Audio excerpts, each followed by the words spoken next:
Welcome everyone to a very special session. I love this topic and I want to thank my husband Dominic for his big help as always.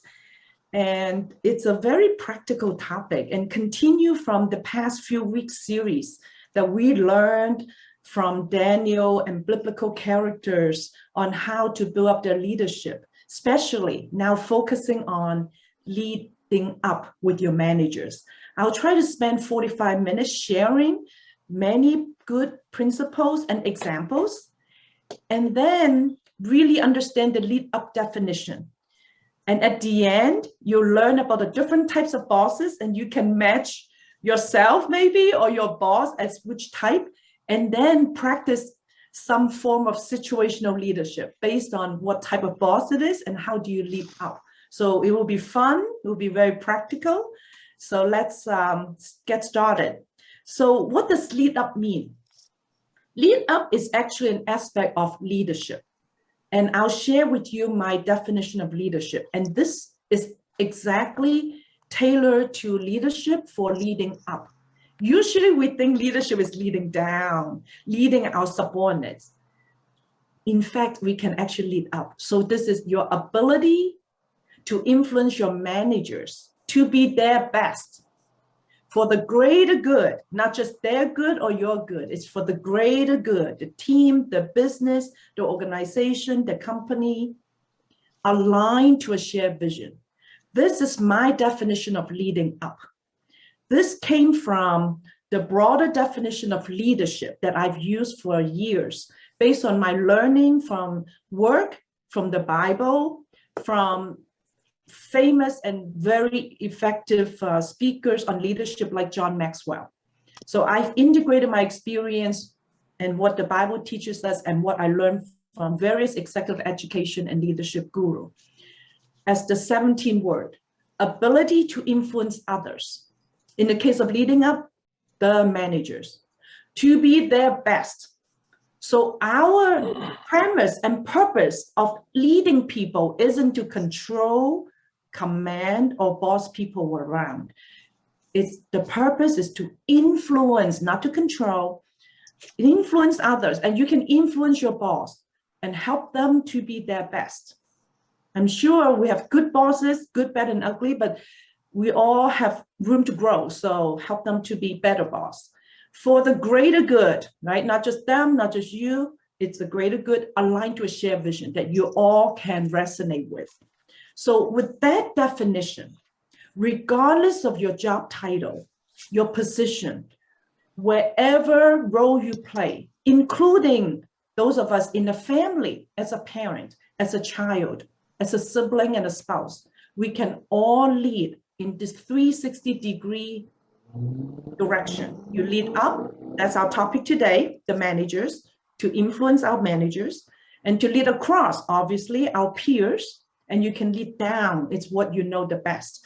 And John Maxwell wrote the book, 360-Degree Leadership. It's all about the different directions. So we focus on lead up today.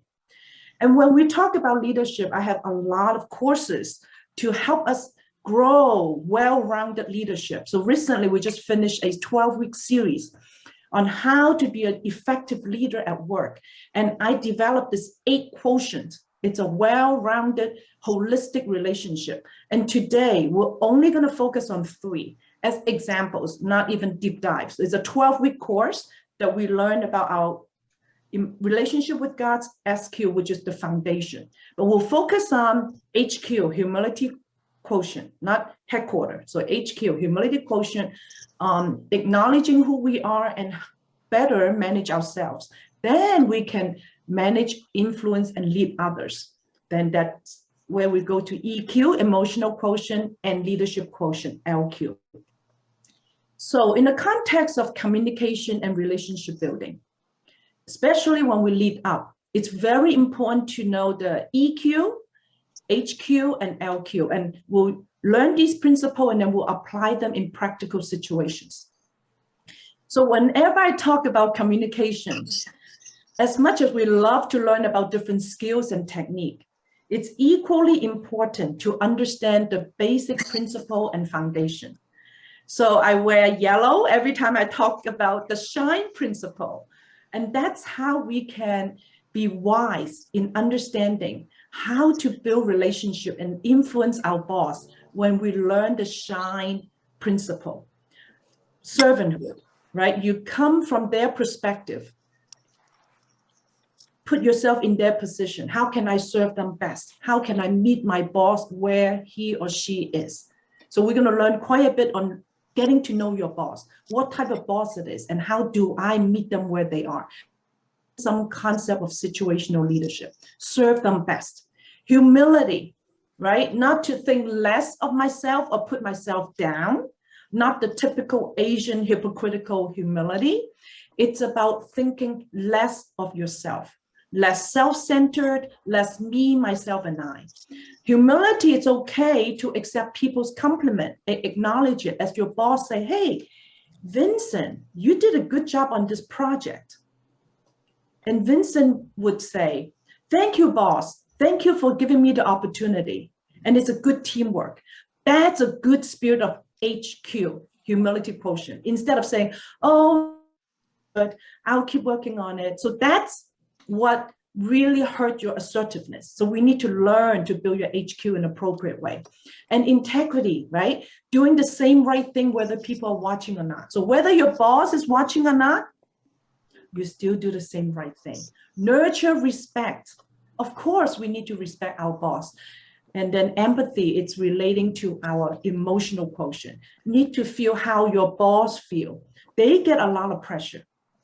And we have previous lesson learning about how bosses are very challenged with all types of pressure, especially middle layer manager. They have pressure from above, pressure from their peers, and then pressure trying to figure out how to manage the different people on their team. And then pressure from the customer. So we need to have empathy. When you are able to meet them where they are and practice the shine value, you demonstrate good humility quotient, HQ, and good emotional quotient, and really put that into practice and how to build relationship and how to communicate with them and shine. So when we think about emotional quotient, I have a definition, very briefly share with you. It's a whole course on its own, right? Usually online definition, you see emotional quotient is, oh, being aware of your emotion, report about it, and then how to manage it. And then understand people's emotion and how to influence them so that we can build empathy and good relationship. That's dictionary definition. My definition of emotional quotient, and my students really find it relevant, is following. Do not let people's words, action, and attitude degrade or change your value and control your response. When you have high emotional quotient, you would be able to stay cool. And regardless what people say, do, and think, you're not going to react and get upset and lose your cool and lose your integrity and degrade your value and then being controlled by their response. So when you have good EQ, you would not let people control you or boss you around, and you would build assertiveness, and also you would take charge. And especially for us as Christian, the Holy Spirit help us. And that's where we can put Matthew 10:16 in action, especially when we interact with some very difficult bosses. We're going to see 9 types of bosses later on, and you see which one may fit your boss or which one may fit you. That we need to learn how to be shrewd as snakes. Many times as Asian, as Christian, we're very good with innocent as doves. We need to learn how to be shrewd as snake, meaning how to be wise to respond with high EQ. And I've shared a story in the past, so I'm going to skip that story today in terms of how when I was in a meeting, feel like people didn't see me or didn't listen. But you know how to respond and be positive and build relationship. So the opposite of shine, the high EQ attribute with shine is low EQ, groans. So the last thing you want to do, even when you have a difficult boss, is not to groan, meaning don't gossip about how difficult your boss is. And don't be greedy in trying to get more fame or more recognition. And don't feel like you have to revenge against your boss. And don't be obsessed with self-pity and self-condemnation and blame everything on yourself and take it on and thought that it's all your fault. It is not. So this is where you have high EQ and high HQ, and not let others' words and action degrade your value and control your response. And don't be against the biblical value, right? The Bible is our manual. It's the manual for our life, including our work. So every difficult challenge at work, there's an answer in the Bible. So be sure not to be against biblical value, be mean or form cliques or take sides. And don't just have a negative reaction. We always think about being thoughtful in responding and be proactive. We'll talk more about that so that we can be predictive and avoid problems. So don't just react. And don't get personal or get angry. And then avoid the selfish agenda and avoid getting so stressed out. So I know all these could be easier said than done, and yet God help us. And that's where our different quotients, especially the spiritual quotient, will help us. And this fellowship help us, that we can help each other. So the last Q that I'll talk about, we have EQ, HQ, and then the leadership quotient. Obviously, when we lead up, we need to build up our leadership skill. And who better for us to learn how to be a good servant leader than Jesus? So Jesus said he came to serve and gave his life as a ransom for many. So he did not come to be served. So whether you're a boss or you're subordinate, we can think about how to practice the spirit of what Jesus did in this picture, washing the feet of the disciples. And we remember Brother Ming-Chi share about this topic. How do you wash your coworkers' feet in the office? So it isn't literally washing the feet, but the spirit of washing the feet is how are you humble to meet them where they are. And I was just listening to Pastor Rick Warren. Guess what? His topic was humility. He said humility is leaving the public bathroom cleaner than you started going in with. Wow. So for me, in our workplace, instead of using a public bathroom, let's say humility is leaving the coffee area cleaner than you first found it. Humility is helping your boss do perhaps some of the dirty work. Of course, it's ethical work, but maybe mundane work. And we'll have some ideas later on to really put these EQ, HQ, and LQ into practice. So, especially when we have challenges with our boss or anyone at work, there could be conflict. A few weeks ago, I talked quite a bit on conflict resolution. And I want to remind us, when we have conflicts with our boss or with any coworkers at work, remember these 3 R. That, remember I told you that conflicts isn't always bad. In fact, oftentimes, if you handle conflicts right, and healthy conflicts could reap these 3 R benefits. Number 1, really put your Christian faith into practice. And that would be a great growth and character building. And that's a real test, because the test is when you're facing difficulty and conflict. Second R blessing is building relationship. If you have a conflict, if you handle it right, you get to know each other better, then you can have better influence and build better teamwork. Because when we have people, they're bound to have problems. When we have people, we're all different. They're bound to be conflicts. So conflicts are not bad. If you handle it right, you can reap these 3 R benefit. And the third R is results. Because you have conflict, you're able to talk it out and listen to each other and think about different ways of solving the problems. And guess what? You can solve the problem better as a team than doing it on your own. So 1 + 1 is greater than 3. So I believe when you have good LQ, solving conflicts with your boss or anyone at work, you can reap these 3 R benefit. Okay, so those are all the principles. Now we're going to put things into practice. So how can we lead up? So here are 7 strategies that I learned from this Margie Warrow, and I incorporated my own experience, and of course, I put it into an acrostic. We want to lead up by doing a good job to prepare. P is be proactive. We talked about earlier. And later on, we'll keep talking about proactive with your boss.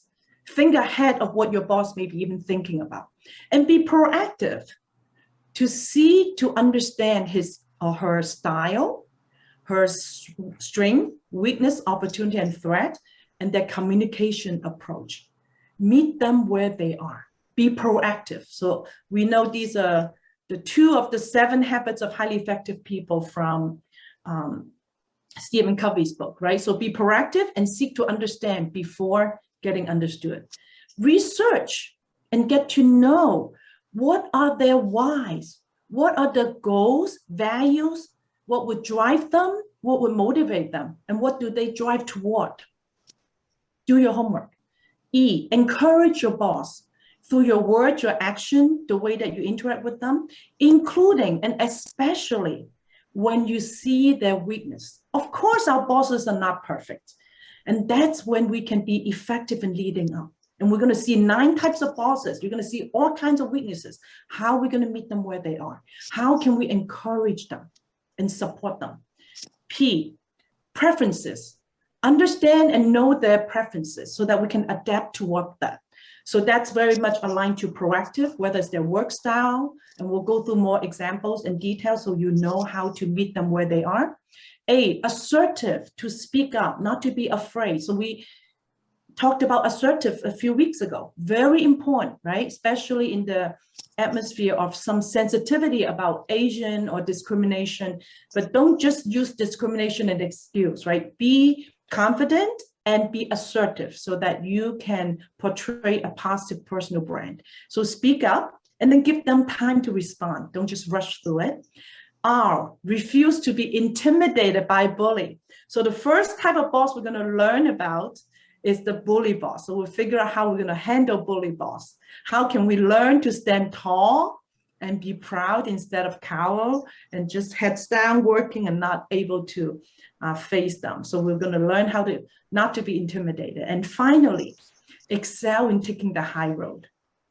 Taking the high road. And I've done so much of that in my 33 years of career. So that's the 7 strategy to prepare how to lead up. We're going to just have time to go deeper into the first one, proactive, seek to understand their different style. So here are some things that you want to learn about your bosses, how to piece together the boss puzzle. What is your boss like? How can you be proactive to seek to understand? Communication preferences. How does your boss prefer to communicate? Is it email, meeting, paper? We'll talk more about those later, the different channels. How do you meet them where they are? Whatever is their preference, you try to cater to their preference. Are they introvert and extrovert? So we don't have time to cover those. So it's different approach, different boss, you can do it differently. Work style. Are they collaborative as a team? Then you would get more people to discuss together with the boss. Or is it independent? Then you would do more just one-on-one only if they don't want to have too many people involved. Are they cautious or innovative, right? Are they willing to take risk? Again, meet them where they are. Are they detail or big picture? So if they're big picture, don't bore them with too much detail. They're going to get impatient, right? So understand what they are. So capture this list and take notes of your boss, and that will give you a good guide how you build relationship with the boss and lead up. Time, orientation, and pace. Are they patient or not patient? That's probably pretty easy to know and know how you're going to handle that. Are they fast or moderate? And you can tell I'm pretty fast. So my team would know how to be cut to the chase with me, right? Instead of going around the bushes and not getting to the point. And then are they time-oriented or task-oriented? So meet them where they are. And then when they do work, do they focus more on task or do they focus more on people relationship? Of course, we prefer, if possible, if the boss can build more relationship. And that's what I've learned in my 33 years. I made a lot of mistakes, focused too much on a task. And I really sacrificed quite a bit with damaged relationship.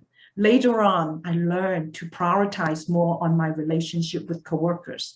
So, and yet if your boss care about tasks, then you put tasks as a priority and put that as what they're looking for. People first, then you care about the people and talk about how the team and the relationship are going. Are they engaged or reserved? Again, meet them where they are. If they're engaged, then you want to have more discussion. If they're reserved, then you want to leave them alone. Goals and motivations. What motivates them? What are her goals? And what does he prioritize? Then you align to their goals and their prioritization. And finally, concerns and climates. What does your boss worry about, right? Whether it's the political climate or whether it's the COVID, whether it's the in-person versus virtual, what are their concerns? Again, empathy, feel how they feel, meet them where they are. So let's look at the 9 types of bosses. Start number 1 and continue to piece together the boss puzzle. Number 1, the bully. I hope we don't have bully bosses on the line, and you may have bully bosses yourself. So let's see what we're going to do. So their characteristics: they hate surprises. They need to be in control.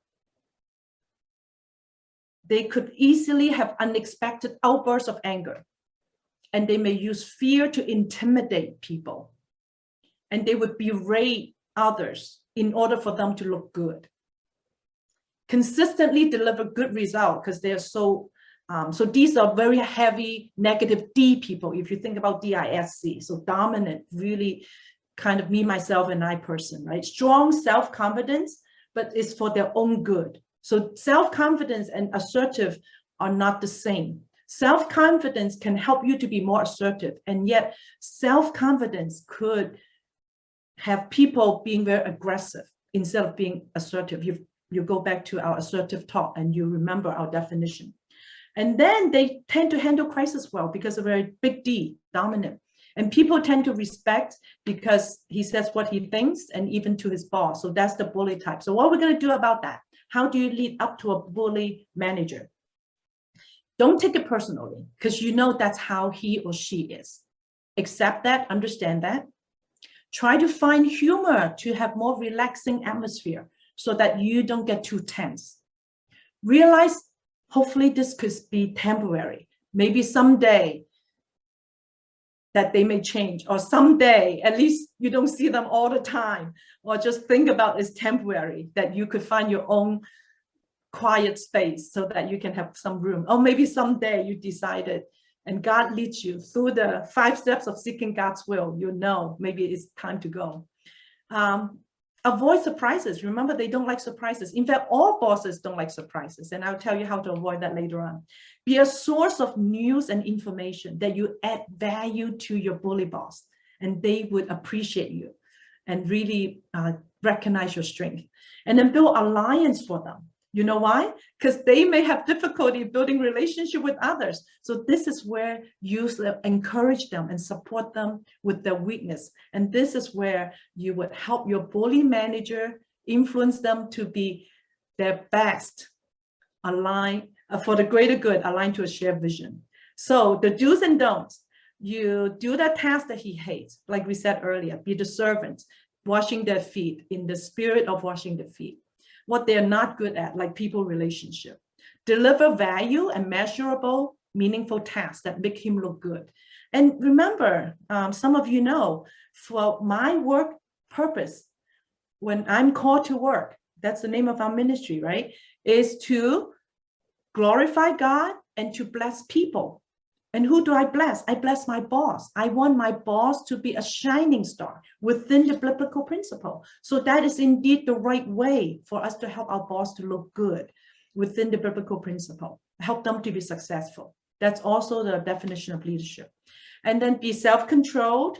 Don't just react. Remember, this is where your EQ will be developed and strengthened. Flexible and be subtle. Don't just speak your mind directly, right? So what are the things that you want to avoid? Don't be just a yes man or yes woman, because they want someone with courage. And don't just get labeled that you are a timid little kind of a weakling, or don't get labeled, so that you can adapt the different situation. And there's a whole concept of adaptability in leadership that we can learn about, right? So this is very important. So not just be the same consistent way. And then let them see you, don't let them see you sweat or scream or cry. And those are all symptoms of low EQ. Now let's go to a better type. Second, the good. So the good boss, these are not great boss, but they're good. So they're easy to deal with personally. They maintain a pretty reasonable personal relationship and then have a distance, some professional separation. They're patient, they're predictable. These are the S and the C people in the DISC personality. They don't usually think outside of the box. They're a good manager, not great. And they would do what makes sense.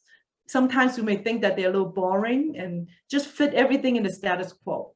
And they would accept people as they are, not necessarily thinking too high of them or helping them to grow. So these are just kind of the average type good boss. So what do you do? How do you lead up? So for these S and C people, you want to be consistent, open and honest, because the good boss does not like to deal with office politics. And then if you think the boss may be a little bit boring, then you be creative, come up with projects on your own, and then share with your boss, and that they may find value in what you deliver. Don't show your anger or boredom, right? Again, EQ, remain high, don't just react. And then because this good boss likes people to be happy. And then help them to make connections, because these good boss may not be very good networkers. Remember, they don't like office politics. And I don't mean networking equates to negative office politics. So networking is another very big topic that we can spend time in the future. Do the dirty work, right? So this is where we literally really exercise what Jesus did, washing the feet, in the spirit of washing the feet, work that they may not like to do. And I don't mean unethical work. I mean work that may be mundane and they may not want to do. Then because they don't want to deal with confrontation. So they want to avoid people conflict. So for the good boss to lead up, you do learn to be a risk manager, because the good boss doesn't want to deal with it. Be authentic, because the good boss does not like phonies. And be the one that the boss can always count on. Don't be a risk taker, because the good boss doesn't like risk. So be careful how to balance that. And don't play games, because they don't like you just keep changing. They like you to be consistent and be honest. And then don't be unpredictable or inconsistent. Next one, the star. The star boss are those who are very dramatic. For ladies, could be like drama queen. Again, we want to be careful not to label them, but just understand their characteristics and try to apply some idea of situational leadership and a concept of meeting them where they are. Dramatic. They may always put on a show, tend to be high energy, dynamic, never boring, which is fun, right? There are always pros and cons on those. And they hate anything that may delay action. So they are very much action-packed, action-oriented. And they create excitement when there's a great demand. I know people like that. And I tend to have some of those attributes as well, right? When we have more going on, we feel, oh, so much excitement, so much energy. And they love to challenge the status quo. So very different from the good boss. And then they're quick to blame and insult other people, because they want to look good themselves and they think it's other people's fault if things don't work out. And they would vent when things don't go their way. So those are the star. How do you lead up the star boss? Enjoy the ride, kind of embrace the drama without breaking or the rule or without violating the biblical principle. Kind of, again, the empathy, meet them where they are and feel how they feel. If there's things that are exciting, wow, indeed it's exciting, boss. So kind of go with the same pace and take pride in being part of the team, because they are the star. They like you to be happy and honored to be in this team, and applying the shine value with them, except that you don't always get to keep up with them, because no one really can. So that's okay. So accept it. Don't beat yourself up. And they are different, and just at your own acceptable pace and try to go when you can. And do your best and realize that sometimes won't be enough, right? Because know that you're all in the same boat. So you can't always be like the star, because there are only that many stars, right? Some of us may be the sand on the beach. So try to steer rather than control and kind of align to their pace, and then be precise and respond quickly because they are a little bit impatient and they're like action, they want to move faster. So what are the do's and don'ts? Do be a good and patient listener because they probably talk fast and quick action, think fast, and ask for help. And they like to help you, that they feel like, oh, yes, I'm capable.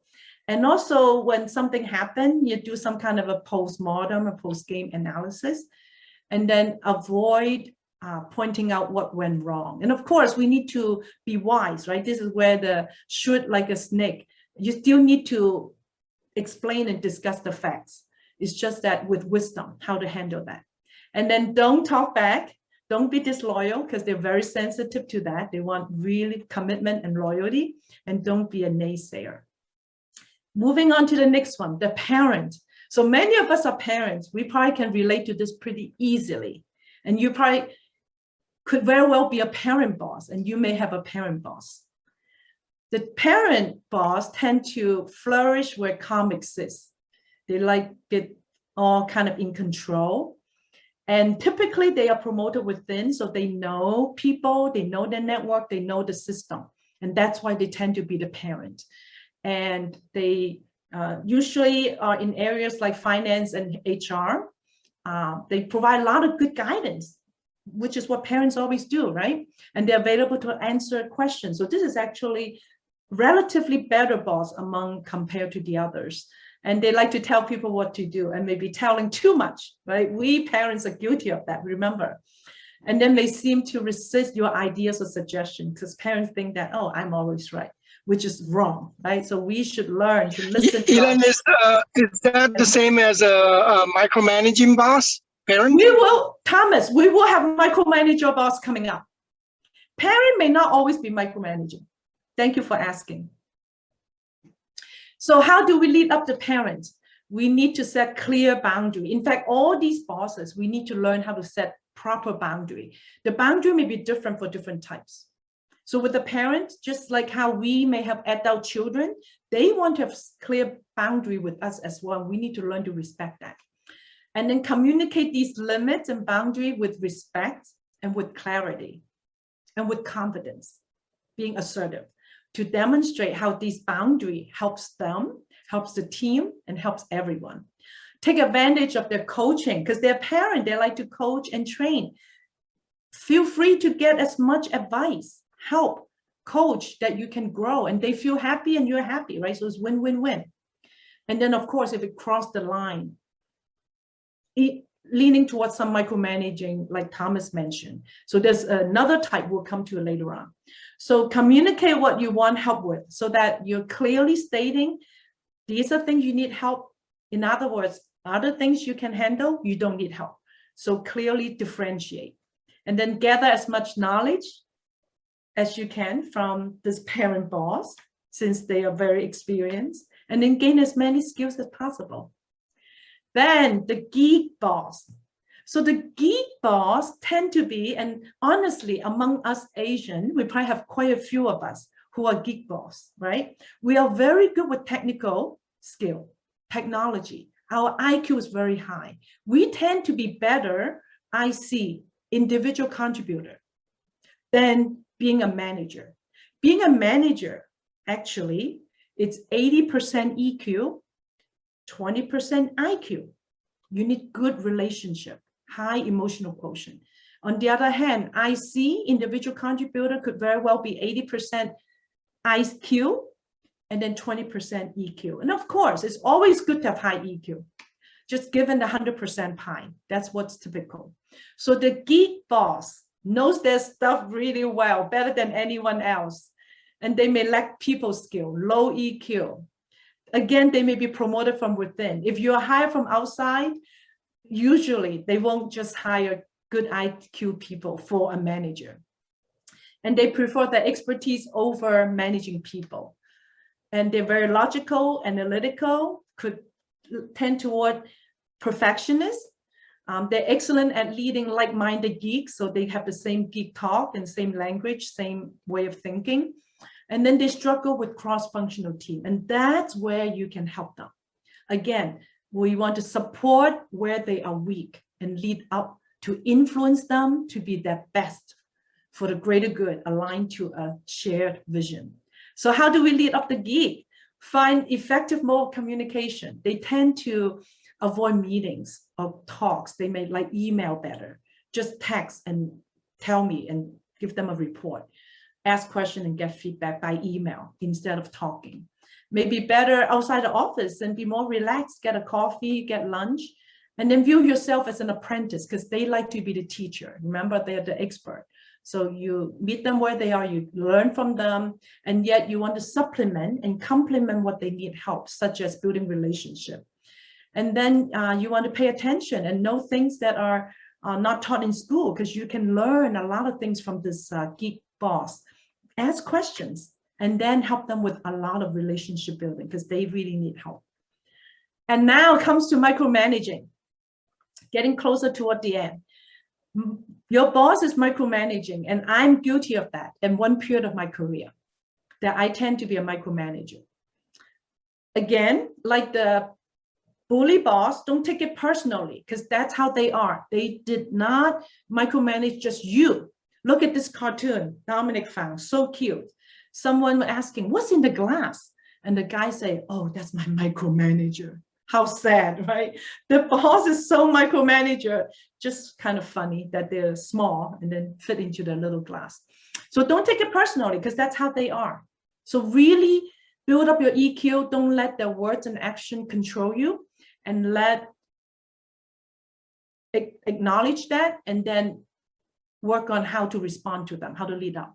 And then offer regular updates because they're micromanager. Many of my mentees and students ask me, what do I do? They keep asking. So be proactive. So I'll give you some solution later on. How to be proactive to give them regular update because they want update. Think from their perspective, meet them where they are. How can I serve them better? Remember the shine value. They're micromanaging because they want to know all the details. Then you give them the updates before they even ask you. Learn to be over communicating. I know it could be painful. So you need to figure out and still communicate some boundary and draw some line. And then anticipate their involvement because they want to get involved. Almost done. Your boss is workaholic.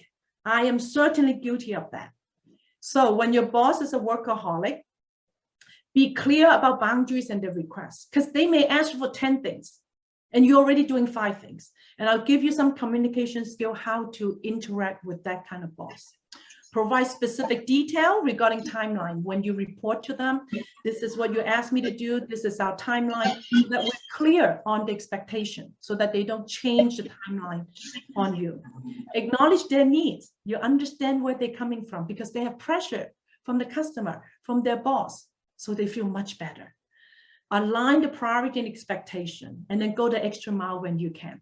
Finally, if your boss is hands-off, some of our boss may be hands-off, then don't just be happy and then hide away. Be proactive because you want to show up and build relationship. Solicit feedback. Make clear requests for time and input. Don't just let them totally hide away and you hide away and you don't know what's going on, and that's to your disadvantage. Schedule regular meeting, and that's part of the solution I'm going to share with you, and discuss critical projects. Be very succinct and be prepared. And the last one, if your boss is impulsive, so you need to, again, accept it, right? And embrace, because they tend to change, and still learn to set boundary and be clear on what you're working on. Discuss the pros and cons on the new ideas, because they may change their mind every other hour or every other day. So really hold accountable to the different ideas. Ask leader to prioritize so that you don't get shifting priorities and shifting milestone and timeline. And then at some point you need to ask God for wisdom, how to make the right hedging the bad decision so that it's not a chaos. So as we learn about all these 9 bosses and learn how to lead up, we also need to think about ourselves, whether you're a boss or not. So kind of understand your boss, different, prepare the 7 strategy we talked about, and then what is your own style, your own preference and priority? Are you the same or different? How far is your gap? How do you close the gap? or maybe align. And you don't want to be like your boss. You just want to align to them, but you don't need to become them, right? And then how to really work out the boundary with the right, quote unquote, balance. So what are some tips, regardless of what boss type they are? These are always applicable. Bring solution, not problem. Come up with different options, scenarios, do your homework. Respect your boss time, they're very busy. So I'm going to show you how we're going to be very smart and wise in managing our time, our one-on-one with your boss. Accept their feedback, listening, active listening, acknowledge their expertise, their leadership, their capability. Build and compensate, complement what your boss need, right? Really leverage their strength. And like we said, many examples earlier, and then be proactive. Don't wait for that boss to tell you. You can predict and prevent instead of let things happen to you. So it comes down to how we communicate with our boss. So these are different channels we can communicate, whether it's email, phone, Zoom, ad hoc meeting, memo, and formal meeting. All these could depend on how your boss may prefer the most. Remember all that we just went through and cater to what would suit their style best. Regardless, be sure to communicate and avoid surprises and any important critical information that they will hear from you first instead of hearing from other people. So I'll show two very basic communication skills that use all the time at work, especially with our boss. Sandwich technique. Many of us probably know this already and keep practicing it and perfecting it. Practice makes perfect. So to a boss, you could say, I really appreciate your vision on the project and giving us good ideas how to work on the project. And perhaps we could think about how these ideas can have the pros and cons, and we can prioritize them so we'll know how to apply our resources accordingly. This way, our team will stay focused and prioritize and work on what will give us the best return on investment. So that's an example of how you talk to your boss in a sandwich technique. You notice I did not use but. Make sure when you start with the bread, recognizing their strength. In between, make sure you don't say but. If you do, all that you said, there was acknowledgement or recognition will be out the window. And then so that's the meat with the recommendation. And then the bread at the end is the common good, for the greater good, aligned to a shared vision. So the example on this slide is to a subordinate, and the one I just gave you is to a boss. So you can always use a sandwich technique. And the second and the last technique I will give you for a boss or for your parent or for an elderly, it's very effective. It also incorporated some principle I shared earlier. Understand why they ask you this. So here's an example I like to use all the time with my boss or with my family member to say, boss, I understand you want me to work on this presentation because you need to meet with your VP tomorrow. And I have an issue with this right now because I'm finishing the last project you gave me, and I know you need this for tonight's meeting with the executive. So could I please finish the executive meeting content you need tonight? And then tomorrow I would, before you meet with the VP at noon, that I would have 2 hours to work on this presentation. So that way you align with what they need, you understand their need, and you explain your reason, and that you have a plan with a timeline. This way it's called a wise appeal. And that way they say, you know why I need it. And I know why you cannot do it right now. Okay, and then you gave me a timeline. So this is a very smart way to interact. Again, there are a lot of content on communication. In fact, next year, I'm going to do 3 series of courses on communication in the workplace in English. So there's some in our website, ABCDE communication skill. And the last one I want to share with you is how to use one-on-one meeting with your boss. And this is a whole hour talk on its own. I'll just give you a 3-minute brief explanation, and you can go online to look at that talk for an hour. You need to use the 30-minute a week or every 2 weeks to set up a time with your boss to address all the strategy that we talked about earlier, to really design an agenda that capture these 3C.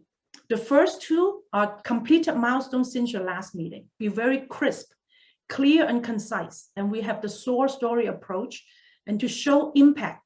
Again, depending on the boss, some may like detail, some may not, but still show them exactly what you've done. Don't worry about going too much detail unless they ask you. And then be proactive in solving problem and come up with different scenario and ask them. So when your first agenda to show the completed milestone and a project you're working on and get the feedback would avoid a lot of the surprises. The second C is the current priority, right? Again, if it's demanding boss, micromanaging boss, this is where you can help set boundary. Understand what is the priority. So I have 10 projects and I'm taking on 3. Where are the priority and where's the above the line and below the line so that we are on the same page. So these 2 C we commonly talk about every week. And then the third C on career development is probably once every 6 months or so, and we won't go into detail. So be very wise in structuring your one-on-one agenda and listen to the talk online that will help you. So that talk is called Effective Communication with Your Boss, Building Positive Relationship, how to live out the shine value and how to help your boss shine. So this is our website, calltowork.org, and we have a Line group, WeChat group, and WhatsApp group, and it's on the Encourage tab, Elaine Kung resources. There are various videos that you can go check out, conflict resolution. We're starting to build Chinese content as well. And then we have Chinese devotion on the website. And I'll give you the link for Faith and Work, very practical. And we got good feedback from people that we just sent out.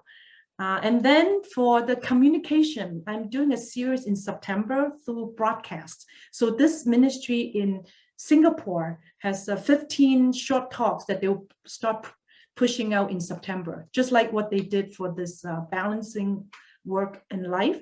And you can find those in the website. So they're very short talks.